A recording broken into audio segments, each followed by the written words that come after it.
Bulletin का आगाज करेंगे। Rising Rajasthan global investment summit के समापन सत्र के केंद्रीय शिक्षा मंत्री धर्मेंद्र प्रधान शामिल हुए। इस दौरान धर्मेंद्र प्रधान ने संबोधित करते हुए कहा कि प्रधानमंत्री नरेंद्र मोदी के नेतृत्व में 2047 तक भारत दुनिया का सबसे ताकतवर अर्थनीति बनेगा और राजस्थान भारत का अग्रणी राज्य होगा। दुनिया के प्रत्येक कोने में राजस्थान का उद्यमी मौजूद है और प्रत्येक राज्य स्थानीय अब आर्थिक और सामाजिक क्षेत्रों में नई ऊंचाइयां छू रहा है। वहीं सीएम भजनलाल शर्मा ने कहा कि राज्य सरकार राइजिंग समिट में हुए एमओयू को धरातल पर उतारने के लिए पूरी शक्ति के साथ काम करेगी और अगले वर्ष 11 दिसंबर 2025 को इन सभी एमओयू के जमीन पर उतारने की कार्रवाई की समीक्षा कर जनता के सामने लाया जाएगा। उन्होंने कहा कि राइजिंग राजस्थान का आयोजन 2026 में फिर से होगा।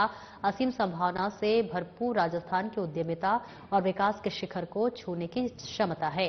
राजस्थान नवाचार और निवेश आकर्षण के एक नए केंद्र के रूप में उभर रहा है। उन्होंने कहा कि इस समिट के माध्यम से 35 लाख करोड़ रुपए से अधिक एमओयू किए गए हैं।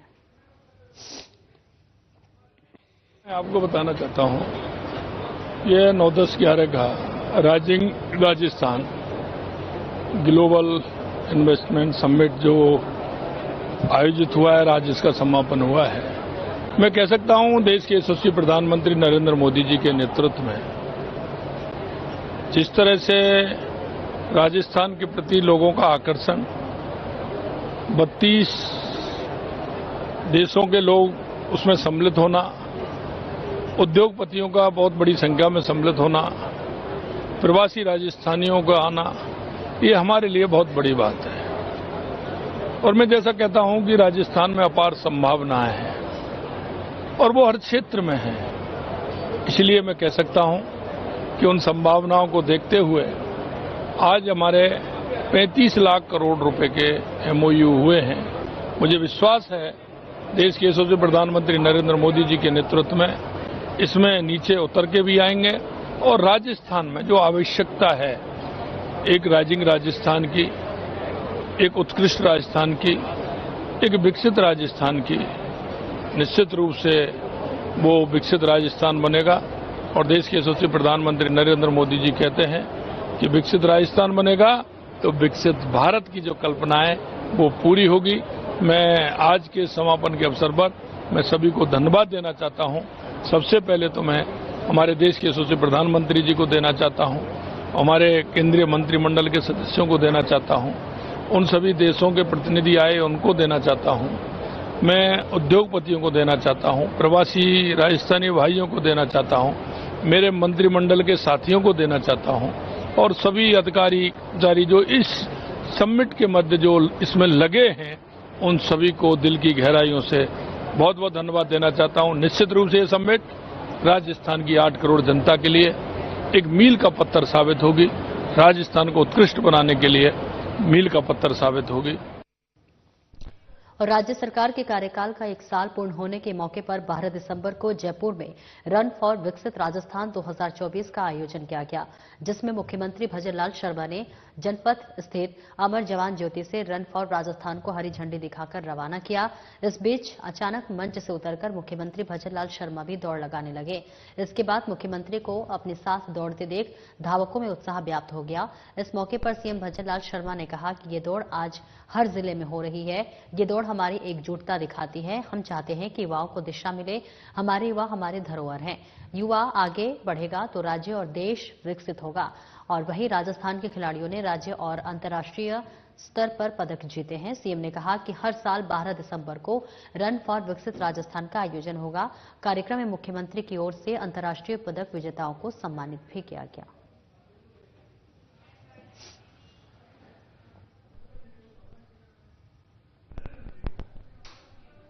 और टोंक में प्रदेश सरकार के कार्यकाल की पहली वर्षगांठ पर रन फॉर विकसित राजस्थान का आयोजन किया गया था। इस दौरान विवेकानंद सर्किल से रन फॉर विकसित राजस्थान के तहत दौड़ शुरू की गई, जिसे दिवली उनग्यारा विधायक राजेंद्र गुर्जर ने हरी झंडी दिखाकर रवाना किया। कड़ाके की ठंड के बीच भी दौड़ को लेकर लोगों में उत्साह दिखा। वहीं एडीएम राम रतन सौकरिया, सीटीसीओ राजेश विद्यार्थी सहित पुलिस और प्रशासन के अधिकारी शामिल हुए। इसी के साथ दौड़ शहर के मुख्य मार्गों से होते हुए कोठी नाथ माम पहुंची, जहां पर रन फॉर विकसित राजस्थान के तहत शुरू की गई दौड़ का समापन किया गया।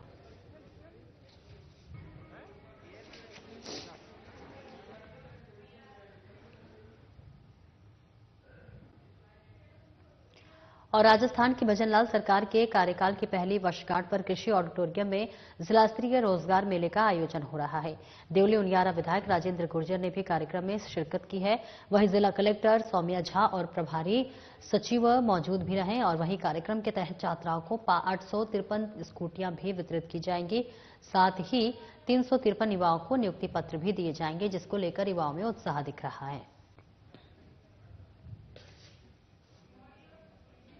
आज हमने 5 बच्चियों को स्कूटी दी है, जो कि देवनारायण और कालीबाई योजना के तहत दी गई है। टोटल 853 स्कूटियां इस योजना के तहत बच्चों को दी जाएगी और आज उसका शुभारंभ हमने किया है, जो कि हमारे माननीय विधायक राजेंद्र गुर्जर द्वारा इन 5 स्कूटियों की जो शुरुआत हमने आज कर दी है और अब इस तरह से आगे बच्चों को 853 स्कूटियों का वितरण किया जाएगा।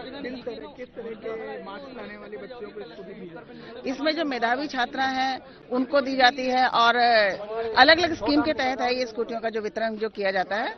उसमें कुछ देवनारायण के तहत होती हैं और कुछ कालीबाई के तहत होती हैं।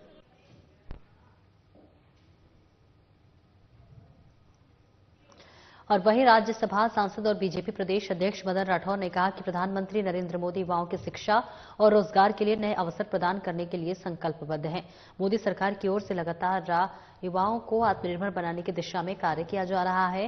केंद्र सरकार की ओर से दीनदयाल अंत्योदय योजना राष्ट्रीय शहरी आजीविका मिशन के माध्यम से युवाओं को अवसर प्रदान कर रही है। इतना ही नहीं, आवासन और शहरी कार्य मंत्रालय के स्मार्ट सिटी मिशन के अंतर्गत देश प्रदेश के 2398 सरकारी स्कूलों में 9433 से अधिक स्मार्ट क्लासरूम विकसित कर युवाओं को शिक्षा का बेहतर माहौल उपलब्ध करवाने का प्रयास भी किया गया। वहीं दूसरी ओर 23 स्मार्ट शहरों से युवाओं के लिए कौशल विकास और इंक्यूबेशन सेंटर पर 241 करोड़ रुपए की लागत से 37 परियोजनाओं का क्रियान्वयन किया जा रहा है।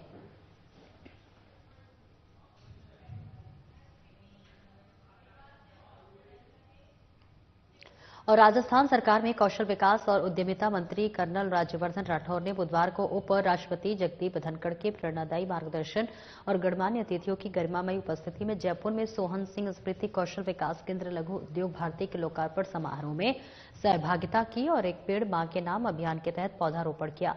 इस दौरान कर्नल राज्यवर्धन राठौर ने कहा कि सोहन सिंह स्मृति कौशल विकास केंद्र में उद्यमिता विकास, परिधान, फैशन, लेखा, वित्त आदि अनेक विषयों पर प्रशिक्षित विशेषज्ञों की ओर से आधुनिक उपकरणों और सुविधाओं से युक्त से कौशल विकास केंद्र राज्य के युवाओं को बेहतरीन ट्रेनिंग देकर समाज के हर वर्ग के लिए रोजगार और सशक्तिकरण का एक नया द्वार खोलेगा। ये केंद्र राज्य के युवाओं को ट्रेनिंग देकर उद्यमियों, औद्योगिक संस्थानों के लिए कुशल कार्मिक उपलब्ध करवाएगा। राजस्थान को कौशल विकास की राजधानी बनाने के लिए हम सभी प्रतिबद्ध हैं।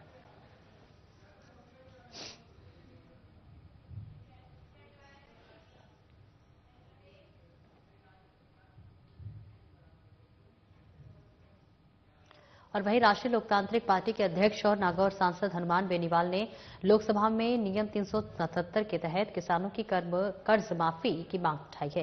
सांसद हनुमान बेनीवाल ने 21 नवंबर 2024 को सुप्रीम कोर्ट में दाखिल उच्च स्तरीय समिति की अंतरिम रिपोर्ट के हवाले कहा है कि किसानों की कर्ज और एमएसपी को कानूनी मान्यता तथा रोजगार सृजन के उपाय करने की सिफारिश समिति ने की है, क्योंकि ठहरे हुए उत्पादन और घटती आय ने किसानों के सिर पर कर्ज का बड़ा बोझ डाल दिया है।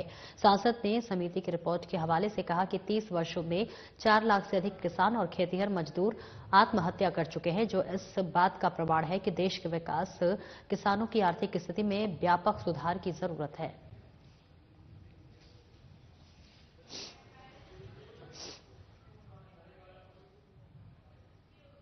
पशुपालन, गोपालन और डेयरी मंत्री जोराराम कुमावत ने बुधवार को राजस्थान पशुधन विकास बोर्ड के तत्वाधान में 5 तरल नत्रजन और इसी के साथ साथ परिवहन वाहनों की विधिवत पूजा कर उन्हें हरी झंडी दिखाकर रवाना किया।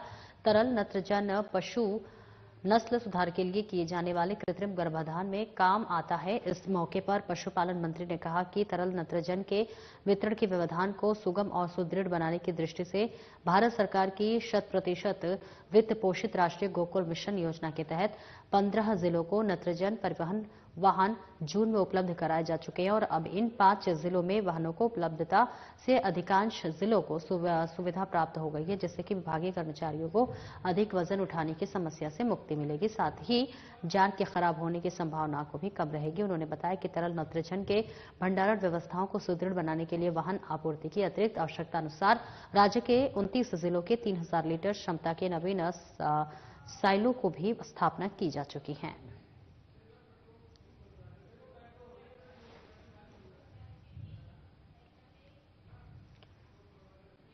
विधानसभा अध्यक्ष वासुदेव देवनानी ने बुधवार को शहर में विभिन्न स्थानों पर गीता जयंती समारोह में भाग लिया। देवनानी के निवास पर गीता जयंती पर भव्य धार्मिक आयोजन किए गए। इस आयोजन में अजमेर शहर में 150 से अधिक मंदिरों के पुजारियों ने भाग लिया, तो वहीं उन्होंने गीता की शिक्षाओं को समाज में प्रचारित करने का संकल्प लिया। इस दौरान विधानसभा अध्यक्ष वासुदेव देवनानी ने कहा कि गीता युगों युगों से सनातन संस्कृति का सार है। प्रत्येक सनातनी को अपने जीवन में गीता को आत्मसात करना चाहिए।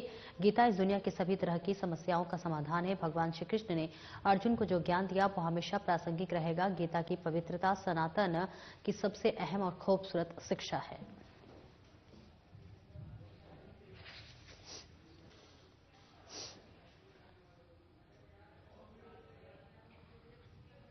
नगरीय निकाय स्वास्थ्य शासन और आवासन मंत्री झाबर सिंह खर्रा के निर्देशन और नेतृत्व में जयपुर विकास प्राधिकरण की ओर से जयपुर शहर के सर्वांगीण और आधारभूत विकास के लिए विभिन्न विकास कार्य करवाए जा रहे हैं। जयपुर विकास आयुक्त आनंदी की अध्यक्षता में बुधवार को जेडीए के मंथन सभागार में पीडब्ल्यूसी की बैठक संपन्न हुई और बैठक में 66 करोड़ रुपए के कार्य स्वीकृत किए गए, जिसको जयपुर शहर के विकास को गति मिलेगी। बैठक में जोन 9 में सेंट्रल स्पाइन जेडीए स्कीम में ब्लॉक में विभिन्न विकास कार्यों के लिए 5.16 करोड़ रुपए की प्रशासनिक और वित्तीय स्वीकृति दी गई है और वहीं जोन 10 में खोरी सोपड़ा जेडी योजना हेरिटेज सिटी के विभिन्न विकास कार्यों के लिए 15 करोड़ 42 लाख रुपए की प्रशासनिक और वित्तीय स्वीकृति दी गई है।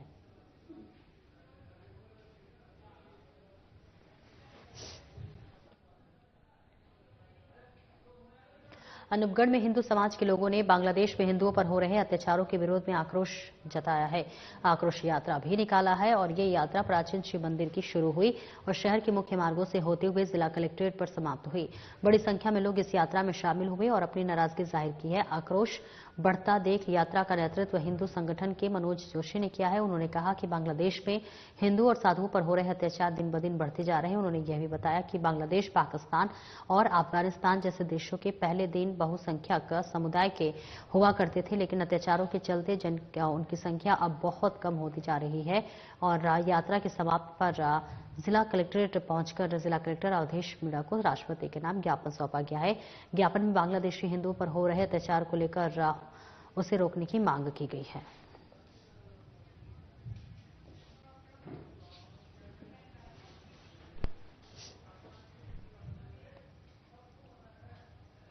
जयपुर विकास प्राधिकरण की ओर से जोन 10 इकोलॉजिकल जोन में निजी खातेदारी की करीब 8 बीघा कृषि भूमि पर नवी कॉलोनी की प्रारंभिक स्तर पर पूर्णतः ध्वस्त किया गया है, जहां पर इकोलॉजिकल जोन ग्राम मथुरा दासपुरा लांगडिया वास में जेडीए के बिना अनुमति स्वीकृति के व्यावसायिक प्रयोजनार्थ किए गए अवैध निर्माण के विरुद्ध ध्वस्तीकरण की कार्रवाई की गई। साथ ही इकोलॉजिकल जोन ग्राम पंचायत नांगल सुसावतान में गैर मुमकिन सरकारी आम रास्ते की भूमि कब्जा अतिक्रमण मुक्त करवाया गया, जिसकी पूरी जानकारी पुलिस उप महानिरीक्षक कैलाशचंद्र विश्नोई ने दी है।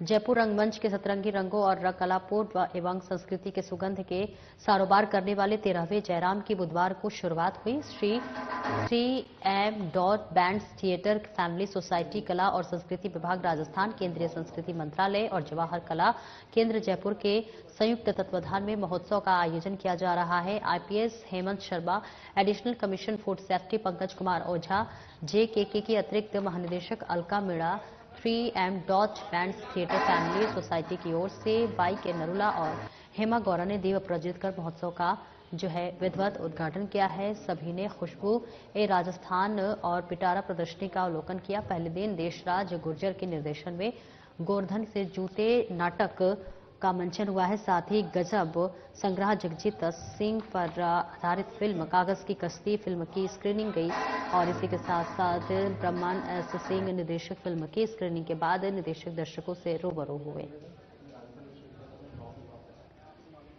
जयरंगम लगातार राजस्थान में एक नई पहचान बनाते जा रहा है। कई सालों से कला और कला के विभिन्न जो प्रस्तुतियां हैं उनके साथ साथ कलाकारों को भी आगे बढ़ा रहा है। इसी परिप्रेक्ष्य में आज ये नज़र फोटोग्राफी जो संजय जी लंबे समय से कर रहे हैं, जयपुर, राजस्थान और विदेशों से भी फोटोग्राफर्स की अनूठी कलाकृतियों में प्रदर्शित किया गया है, देख करके बड़ा आनंद है।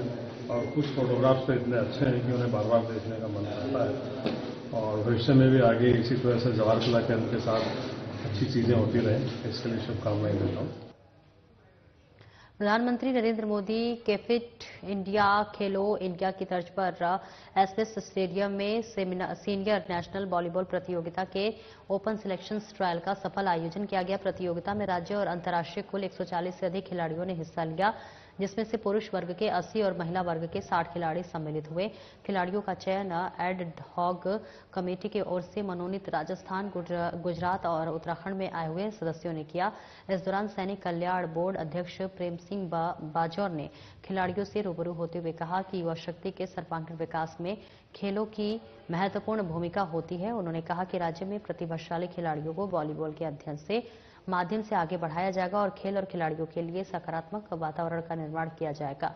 साथ ही कहा कि जल्द ही नए BVFI का गठन किया जाएगा, जिससे कि खेल जगत में बच्चों का प्रोत्साहन मिल सके।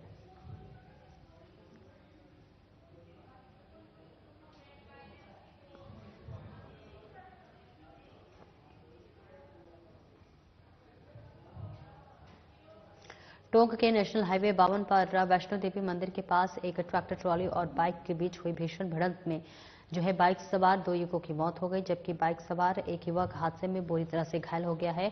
हादसे की जानकारी मिलते ही टोंक जिला प्रभारी और प्रदेश सरकार के ऊर्जा मंत्री हीरा लाल नागर भी अस्पताल पहुंचे और मौके पर मौजूद पुलिस प्रशासन के अधिकारियों से मामले की जानकारी जुटाई। मंत्री हीरा लाल नागर ने अस्पताल प्रबंधन को घायल युवक के बेहतर इलाज को लेकर दिशा निर्देश दिए। साथ ही मृतक युवकों की आर्थिक सहायता के लिए जिला प्रशासन से वार्ता भी की गई। वही घटना की जानकारी मिलते ही देवली उनियारा विधायक राजेंद्र गुर्जर भी अस्पताल पहुंचे और मंत्री से नेशनल हाईवे 52 पर होने वाले संवेदनशील पॉइंट्स में अवगत कराते हुए हाईवे पर रिफ्लेक्टर्स लगाए जाने की बात कही है। घटना की सूचना मिलने के बाद टोंक एसपी विकास सांगवान, तहसीलदार मानवेंद्र जायसवाल रहित पुलिस और प्रशासन के अधिकारी भी अस्पताल पहुंचे। भी खबर लगी थी कि ऐसे ट्रैक्टर से कुछ लोग जा रहे थे, दुर्घटना हो गई। तो हमारे प्रभारी मंत्री जी भी इधर से गुजर रहे थे, उनको भी खबर लगी कि हॉस्पिटल में भर्ती, तो वो यहीं मिल के गए हैं। तो मैं भी उनसे मिल के और उसके कुशल से हम पहुंची, तो कुछ फ्रैक्चर भी हैं, 2 की डेथ हो गई। तो सवेरे पोस्टमार्टम करा के इसको डेड बॉडी उनकी जो और जो भी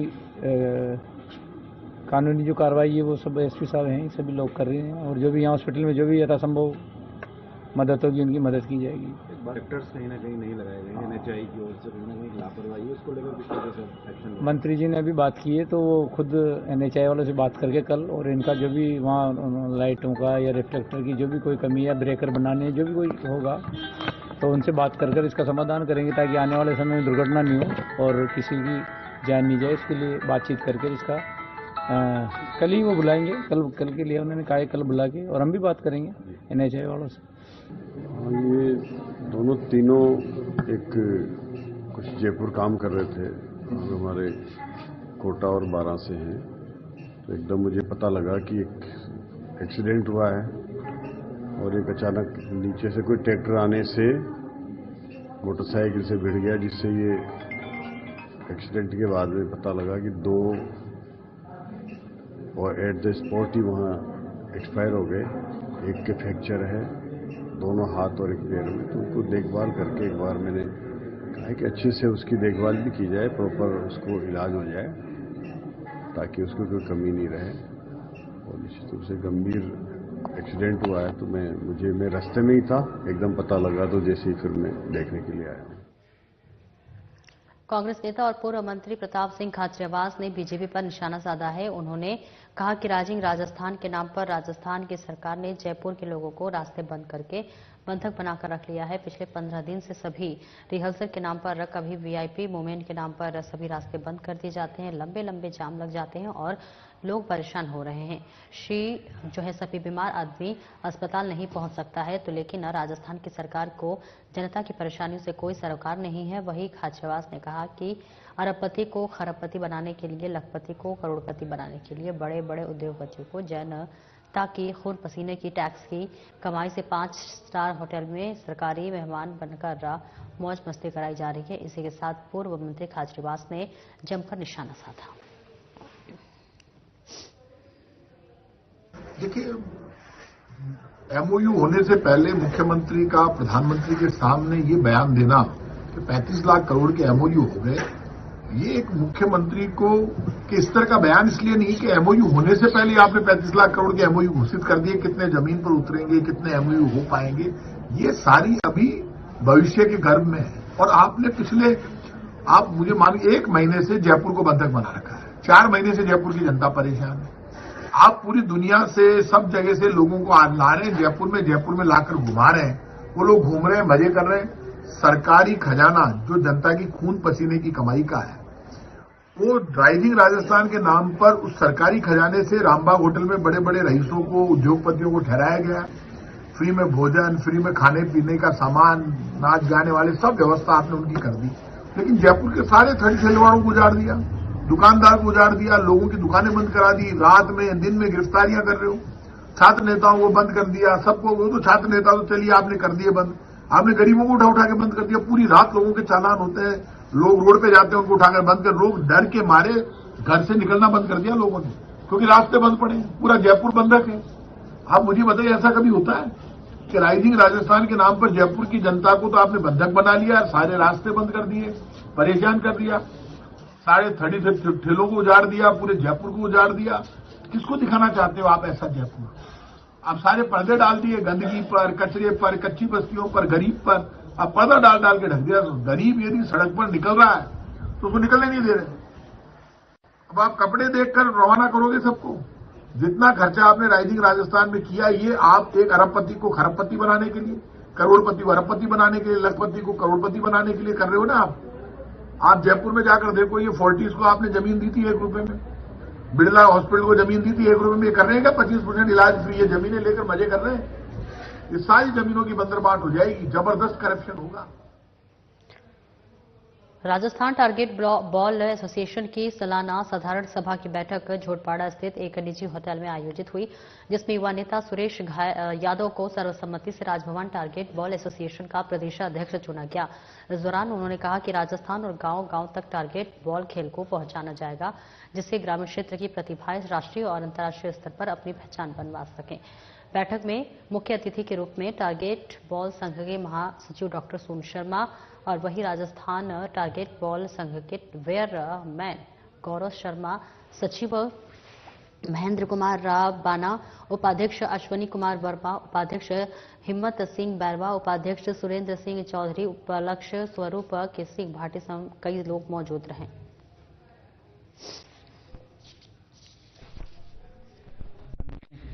टारगेट एसोसिएशन जो गठित हुआ है, आज वार्षिक मीटिंग भी थी और नई जो कार्यकारिणी उसका गठन भी हुआ है, क्योंकि नया गेम है और राजस्थान में जिसे मुझे जिम्मेदारी मिली है और गौरव जी हैं, सोनू जी हैं, तमाम जो लोग हैं वो सब मिलके हम यही चाहेंगे कि राजस्थान में ये गेम ऊंचाई तक जाए।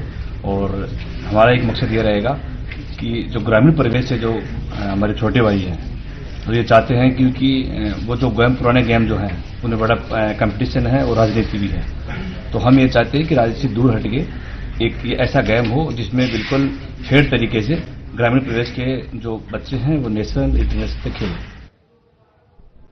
फिलहाल इस बुलेटिन में इतना ही। दीजिए इजाजत। नमस्कार।